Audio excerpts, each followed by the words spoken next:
All right, so we want to continue our examination of this really wonderful paper, The Simple Introduction to Particle Physics. Of course, we're not talking about particle physics, we're talking about general relativity, right? But this, this introduction that they have is very comprehensive, and it includes general relativity. Good luck for us. These guys really put together a nice paper. I haven't read the whole thing, but the part that I really love is this stuff where they interpret curvature, and they have several examples of interpreting the different curvature tensor, the Ricci tensor, which we've done. I didn't do their curvature tensor analysis, but I did their Ricci tensor analysis previously in these lectures. And now I'm really interested in the interpretation of the curvature scalar. And it's funny because the scalar is just a single number, so you'd think its interpretation would be easy. And it is easy to understand, but it's not easy to prove. It's quite a lengthy proof. In fact, here it is. This is the actual paper, right? It sort of begins here with a bunch of definitions, and it immediately goes into this volume element. And we're going to integrate over a volume element on a manifold, so we got to get ready to do that. And then we start preparing. This is just the preparations for the calculations, right? And then it just kind of goes on and keeps going and it keeps going. And right here, this is where they go to use Riemann normal coordinates, right?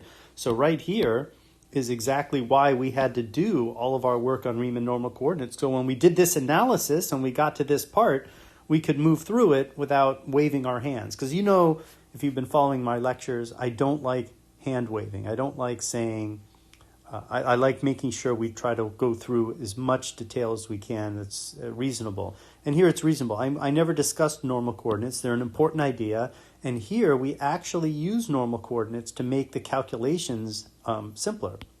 And then he goes on, and then they produce all of these little things. They calculate a certain type of metric. They look at that. Look at how beautiful all that is, right? It's really, really wonderful. And then all this stuff kind of collapses down. They introduce a very specific type of coordinate system. Then they keep chugging and chugging and chugging, and finally they execute this integral we were talking about earlier, right down here. This is the integral they were talking about. And then in the end, finally, right there, this is the interpretive equation. That's the equation when a human being can actually look at that, dissemble it, and come up with a picture in their mind that tells them what this number is trying to explain. Right? So that's a long way to go to get there, and I want to go through this whole calculation. But like I said, here's an example of where we were stalled out, or we would have stalled out if you didn't know normal coordinates. So I would get to this point, and then we'd have to lecture all about normal coordinates. So instead, I'm kind of trying to clear this topic first. So I was getting ready to do this, and then I noticed that this thing appears even earlier than the normal coordinates, this idea of the pullback. And that's something I've never talked about. Even in my lectures on what is a manifold, which is really where you would talk about what a pullback and a push forward, that's the dual concept, is called the push forward. That's where you would talk about those things. If you don't understand what a pullback is, this expression, which is a critical expression in this interpretive analysis of theirs, makes no sense. So the purpose of today's lecture is to cover this ground so we can get through this piece of this long analysis.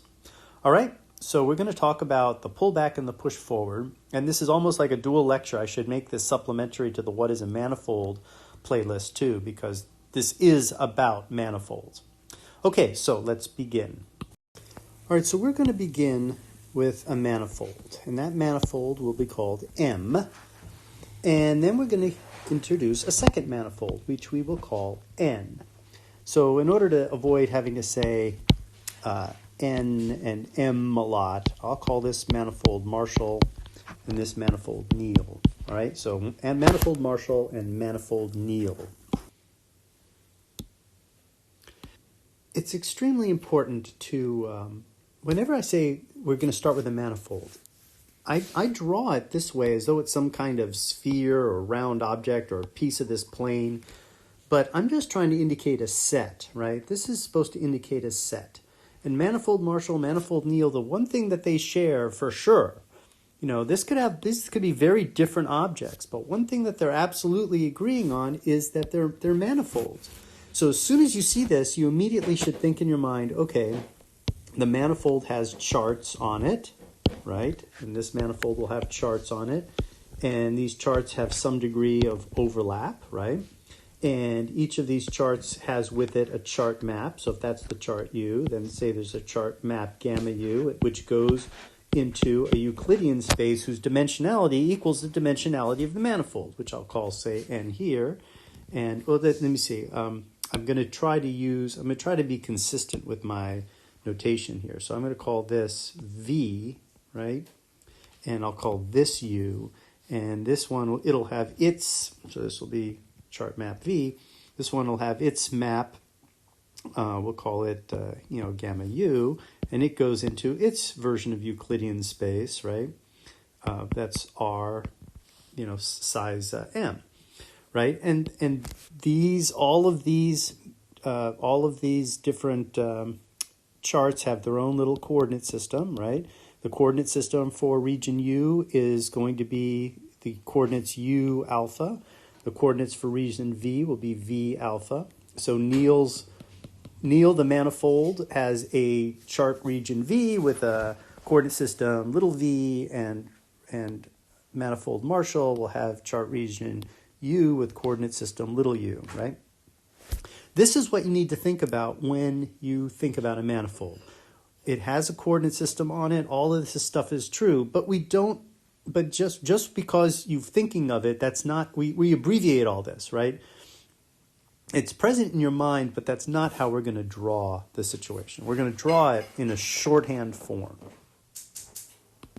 And that shorthand form could be a lot of different things. I could just say Marshall has a coordinate system U alpha. Neil has a coordinate system, maybe it'll be more of, something like that, and that's V alpha, right? And everything I just said a moment ago applies, but now I'm just drawing the coordinate system right onto the manifold itself, which is a shorthand, right? Because what we're really talking about is there's a region, there's a chart in Marshall and a chart in Neil that has these coordinate systems. So we can talk about the manifold coordinate free, and if we talk about coordinate free, we don't address these charts and coordinate systems. If we say we go to a chart or we go to a coordinate system, we're talking about putting these charts, some real charts on the manifold, and talking about the coordinates of the manifold. Okay, so that's what we think about as soon as we think about manifolds. Now, we're going to introduce something new, right? We've got Marshall and Neil, and I'm going to add a mapping from Marshall to Neil, and I'm going to call that mapping phi. This, I guess in print it would look like that, right? Now phi can be thought of in two ways, the coordinate-free way or the coordinate-based way, and you've got to be able to use both. So if I say there's a point in Marshall, and that point is x, right? I call that point x. How do I look at it? See, I blow it up here. There's x, the point x in Marshall.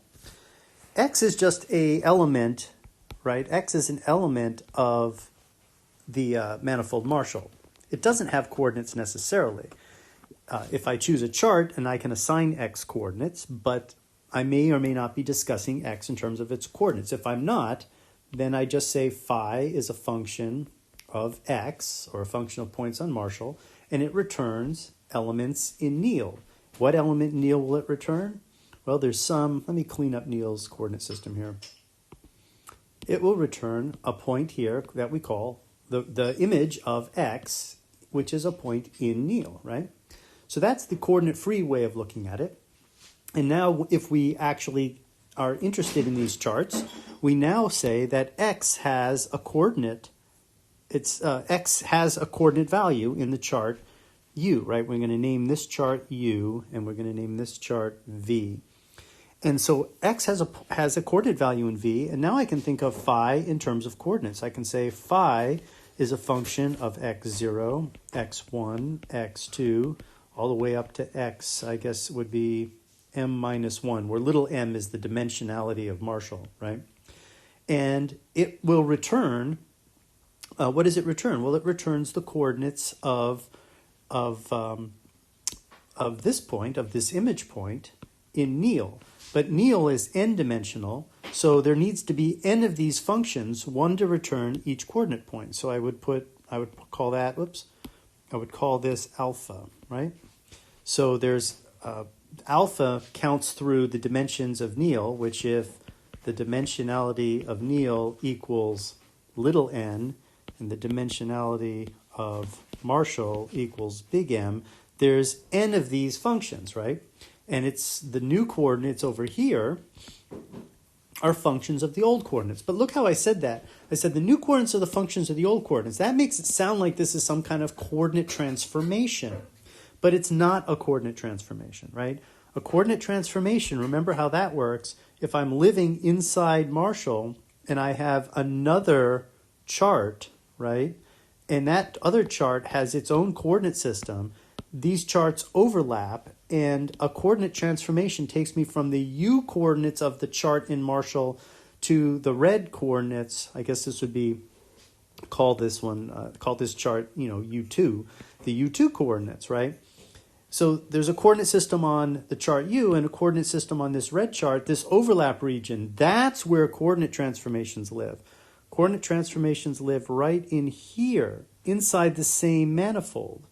Now, it is true, we're taking a point that has coordinates in u, and we're giving it new coordinates, but we're not just giving it new coordinates inside Marshall. We're actually moving it to a new manifold that has its own coordinate systems, its own charts, and we're picking out one of those charts, and we're giving the old coordinates, new coordinates in a new manifold in a totally different chart structure. So this is not the same. So even though I say the new coordinates in Neal are functions of the old coordinates in Marshall, that does not mean this is a coordinate transformation. This is a function between manifolds. And the dead giveaway is that these manifolds don't have to have the same dimensionality, right? So, if it was a true coordinate transformation, you would be dealing with one manifold, and of course you'd have just as many coordinate transformation functions as you have dimensions in the manifold. Okay, so now, this is the setup for everything we need to know about the two things we want to talk about, which are pullbacks and push forwards. All right, so with this setup, we're going to begin. We're going to move between the coordinate free, but we're going to really lean on the coordinate full definition. Most general relativity is happy to quickly jump into this coordinate picture anyway. Okay, so let's begin. So the whole notion of this topic, pullbacks and push forwards, is all about how this function that goes from Marshall to Neal induces other functions that go from other spaces that necessarily exist because these guys are manifolds. So for example, in Marshall, one of the spaces that exists at every point, including the point x, is the tangent space, right? So the point x will have a tangent space at x, right? It's the tangent space at x in Marshall, right? And Neal, because it's a manifold, will have a tangent space at the image of x, right? It's called the tangent space image of x in Neal. So the question is there some mapping between these two spaces that necessarily exist, is forced upon us because of the existence of this mapping? Right? There's an example of the type of question. And you could ask the same question about the cotangent space, right? If I put a star here, right, and talked about the dual space of Marshall and the dual space of Neal, is there a way of talking about a mapping between those two spaces? I guess this would actually, if it was a dual space, it would look something like this, right? The space of one forms, right? The space of one forms, you would write like this, I think. So the question is given this is the setup, right? This is all we have. We have a manifold, a map between the manifolds. The possibility of a coordinate system is forced upon us because these are manifolds. And we're going to add nothing else to this structure. We're not going to assume connections. We're not going to assume a metric. We're not going to do anything. This is the mathematical universe. And what is forced upon us just by the properties of these things? Well, one thing we know that's forced upon us was the existence of these tangent spaces. And now we're going to ask, are there mappings between these various spaces given this mapping? All right, so that's what we're after. So where do we start? Where do we start with this? And we're going to start with actually something that's particularly easy, right? We're going to consider the space of all functions on Neal. All functions on Neal. Let's say take the points of Neal and return real numbers. I'll draw it this way, right? This is the space of infinitely differentiable functions on Neal. So I take a point from Neal, we get f of, say the point in Neal is y, right? F of y is an element of, say, the real numbers, right? So now I have a function on Neal. That function obviously is not on Marshall, right? The domain of this function is this set, the set of points in Neal. And this is the set of all those functions, right? Picking one function out would be like adding something new to the problem. We're going to pick an arbitrary function on Neal, which means we're kind of dipping into this set of infinitely differentiable functions on Neal. So the question is can we map this set to the set of all infinitely differentiable functions on Marshall, right? Is there a mapping that connects these two sets, right? And the answer is, yeah, there's a pretty obvious mapping that connects these two sets. It's called composition. And composition is pretty obvious, right? Once you realize that this is a function of a point in Neal, well, what you say is, well, I've got this mapping from Marshall to Neal, so presumably if I take a point in Marshall, I can map it to Neal and then apply the function, right? And that is always written simply as f after phi, right? I execute, and then f after phi is a function, right? So this is a function, and its domain is Marshall, right? Remember, x is in Marshall. I guess we should write y is an element of Neal. So now I have a function whose domain is in Marshall, which means it lives in this set, and it only depends on two things. One is some element of the Neal set of continuous functions, and our setup function that connects Marshall to Neal. So this is a real function in here, and we have made a map that goes from the set of infinitely differentiable functions on Neal to the set of infinitely differentiable functions on Marshall. Notice the direction, right? Our function connects Marshall to Neal. It's not necessarily obviously invertible, right? If it was, it could be, or it's not, it could be like a diffeomorphism if it was invertible, but it's not necessarily invertible. We're just talking about functions from Marshall to Neal. But the mapping that's forced upon us goes from Neal to Marshall, or goes from this set associated with Neal to this set associated with Marshall. And this mapping is called the pullback of the function. And I guess the pullback idea is that you're going opposite of the you're going in the opposite direction of our given mapping. You're pulling back from the range space back to the domain space. So this is associated with the range, so you're pulling back into something that's associated with the domain. And this is the pullback function.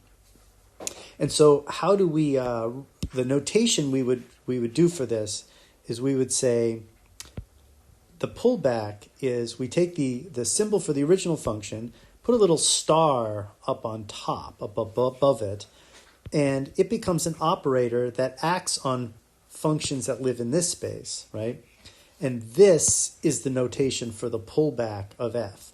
I suppose if it's totally unambiguous what this mapping is, you can save a little time and just go with f star, right? But the problem with this notation is it doesn't tell you the name of the mapping that's driving the pullback. As you see, that's absolutely critical.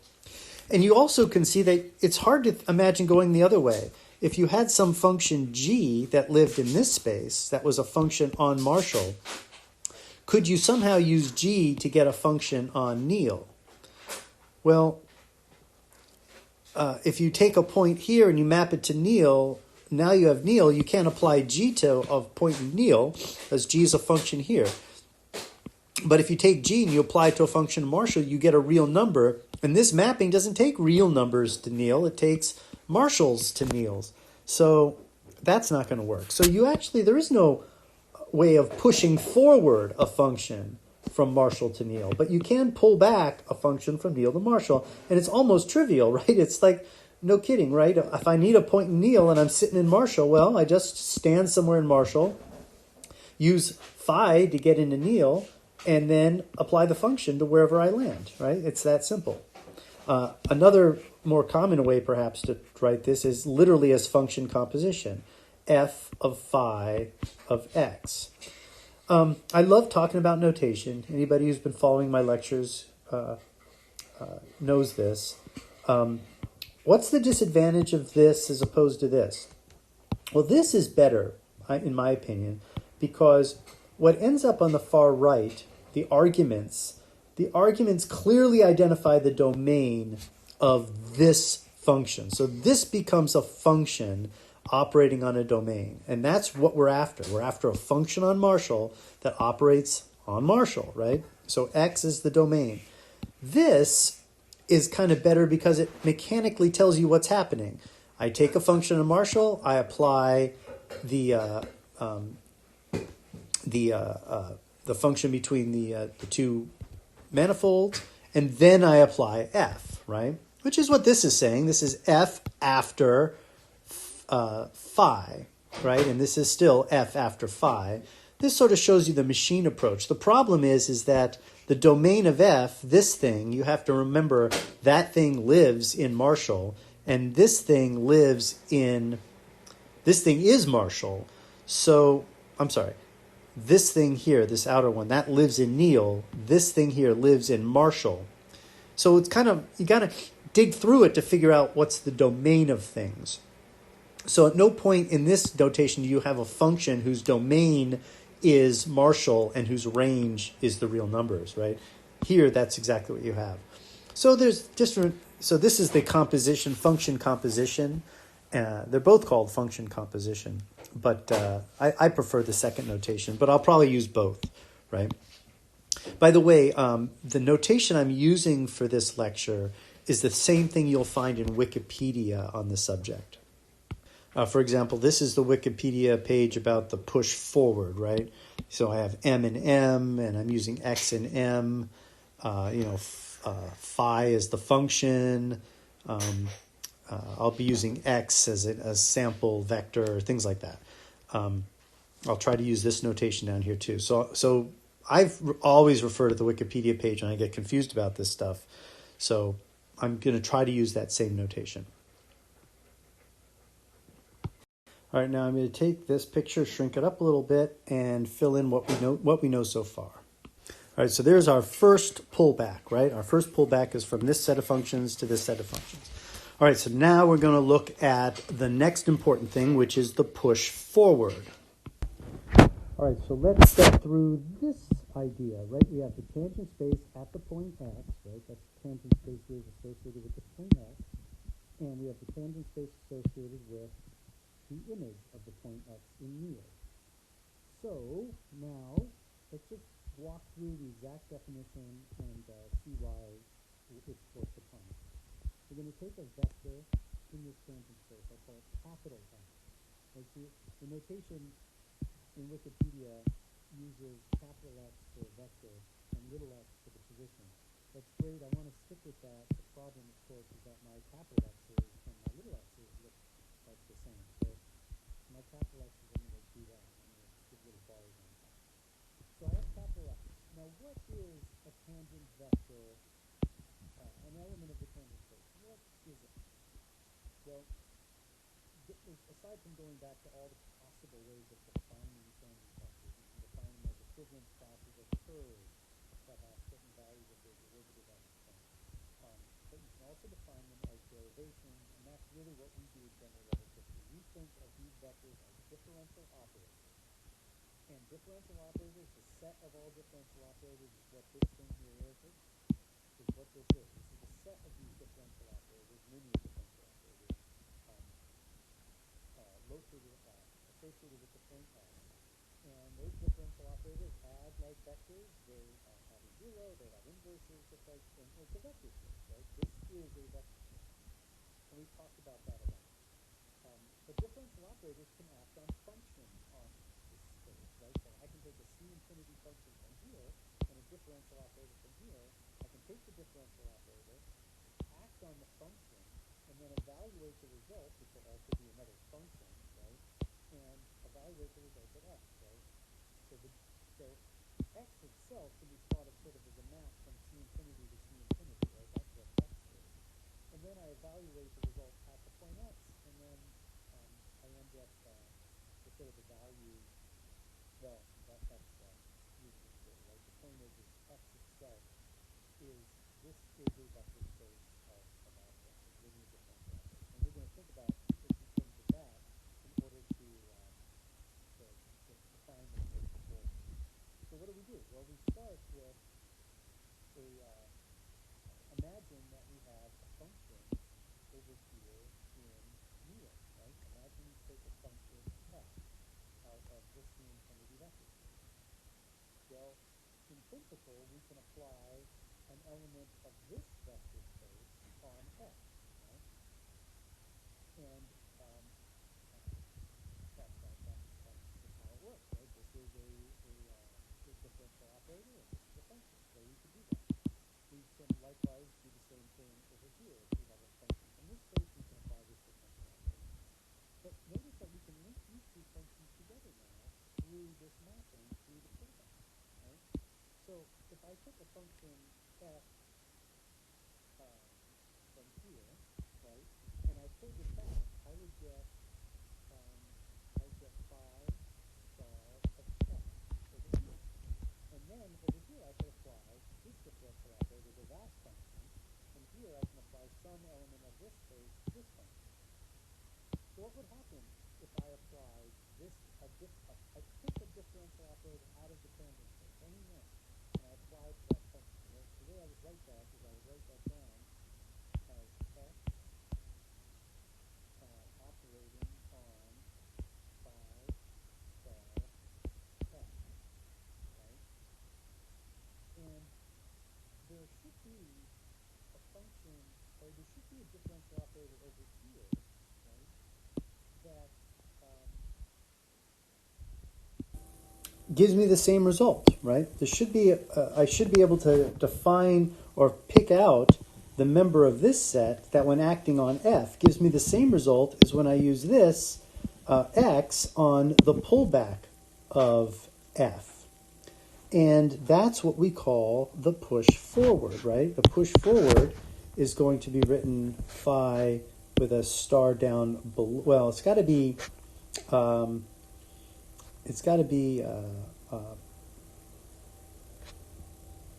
I got to specify the point x, right? I got to specify the x it came from.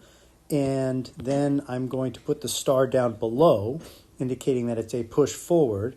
And that operates on the vector in the Marshall tangent space. And that thing operates on f, right? So this is a differential operator living in this space here, right? So this is the differential operator living in this space that when operating on f gives the same result as if I take x and operate on the pullback of f, right? So this is the relationship. And there's another common notation for this, by the way. This pullback here is meant to mimic this. This push forward here is supposed to look a lot like this pullback. That's an x, by the way, not a star, right? Because we have to specify what point, this is the tangent space at x. So I have to make sure that I know that I'm pushing forward a vector. I need to know what tangent space this vector is from because I need to know where it lands, right? It has to land, this thing here has to land in the tangent space of the image of x, right? So that's what this is saying. So this is how you could write this. Another way of writing this, of course, would be x operating on f after psi, right? Because these two are the same. And you could also write this as d psi x operating on the vector x, right? And this is sometimes called the differential mapping between these two vector spaces, right? But notice how the direction goes from the tangent space in Marshall to the tangent space in Neal, and this is called a push forward, because you're following the same direction as our basic function. And if you think about this, there's really no way to think about how you could unambiguously go back. Once you have this and two manifolds, you definitely have this, right? Yeah, so I put it in there. I put the definition in there so you can see it. These are the definitions, right there and right there. Okay, so we're almost done. We have one more pullback. But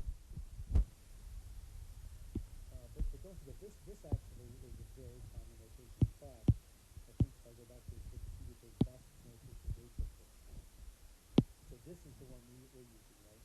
So the way we're writing it is psi x star optional x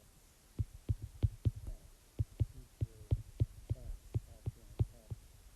I guess the way we did it there is we wrote psi pullback x. And there's all these different notations. I think the Wikipedia page even cites the different notations. Let me pull that up. Here it is, right? This is me pulling up from the same page, right? The differential is frequently expressed using all of these notations, right? Capital D, psi of x. Oh, look, I guess I'm doing it backwards. They want to do push forward at x, so I meant to duplicate that, so obviously I'm duplicating it wrong. So it should be the way they want to do it is psi push forward of x. And then there's this thing with the prime. I've never seen this, but I have seen all these others. And this I kind of screwed up, right? So over here in my work, I had the x and then the bar first. I don't think there's any problem with my way of doing it, but let me fix it. Okay, I think I fixed it. I fixed it here, I swapped it, and I swapped it here. So now we look just like Wikipedia does, right here. I could have sworn I've seen it the way I did it, though, but whatever. Okay, so, but keep in mind, this is probably the most common one that I've seen out there. I just like this because they're symmetrical, right? You know, there's no counter-symmetric. The disadvantage for this is that the pullback and the push forward end up looking totally different, right? You end up, because the push forwards always have these stars, usually almost always have these stars up in the top. So if you push forward, the pulling back, if it looks, I'm sorry, the pulling back with these stars at the top, you know, all pullbacks typically, very commonly, have these stars up there. And if you use this for the push forward, it doesn't look like a sort of a symmetrical operation. So this is nice, right? You say the push forward of a vector operating on a function is equal to the original vector operating on the pullback of the function, right? That's what this says. It's kind of very simple to see. If you kind of have this here, you end up saying the push forward of a vector operating on a function is the same as the original vector operating on, no, I guess you would say the differential of a vector operating on a function equals the original vector operating on the pullback of the function. So you lose the push forward pullback sort of symmetry in this definition, all right, whatever. Okay, so now we're going to do the final one of this story.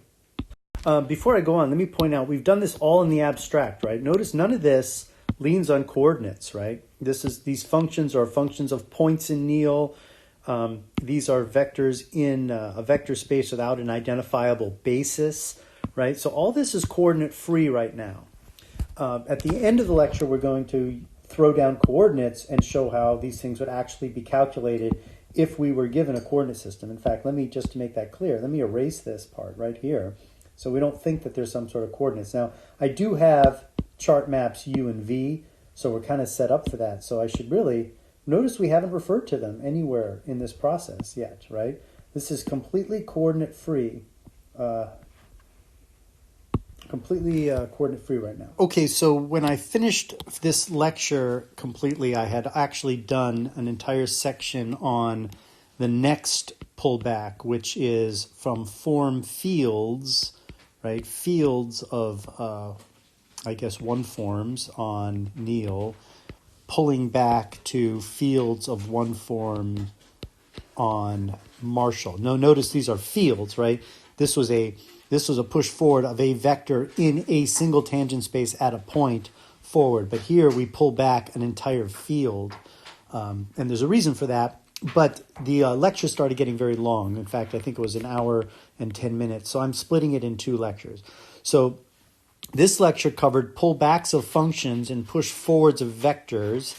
And now the next lecture is going to be about pullbacks of form fields. And then we're going to also talk about the pullback of tensor fields. And then we are actually going to use the coordinates, right? Then we're going to cast everything in terms of coordinates, which is a very practical way of calculating what these pull forwards and push forward, or pullbacks and push forwards actually are. Okay, so next time we'll finish up with our pullbacks of covector fields, and then we'll and that those pullbacks, just like we brokered the pullback of functions to create the push forwards of vectors, we're going to broker the push forward of vectors to define the pullback of these covector fields. But anyway, we'll do that next time. So I'm splitting these up into 2 lectures that are more like 40 minutes instead of one long one. Okay, so we'll see you next